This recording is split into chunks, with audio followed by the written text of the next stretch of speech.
Pemirsa, kebijakan pemerintah pusat untuk kemargian vaksinasi COVID-19 dosis ketiga booster kesanggre becik oleh Samian Angge. Napi malih rauh mangkin sampun ngelimbak varian anyar, sani penglalahanyani digelis pisan inggih punika Omikron. Nanging rita pengan mangkin durung tedun indik petunjuk teknis pemarginyani ring daerah. Jubir Satgas Penanganan COVID-19 Denpasar, Deo Gedirai Maosang, kantos makin pai ketandani kantun nyantosang juknis indik tata cara pemargin vaksinasi booster punika.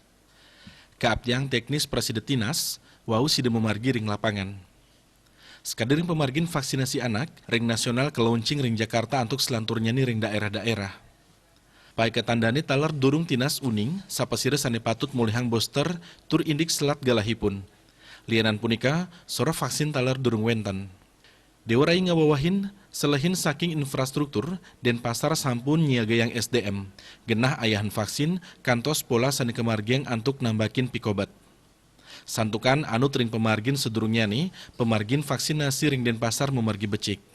Keuningin talar vaksin anak digelis puput saking anceng, patut keuningin pengerencana indik vaksin booster pacang kelimbakang majang krama, antuk yusel langkungan pelakutos warsa. Anut dengan rekomendasi Organisasi Kesehatan Dunia WHO.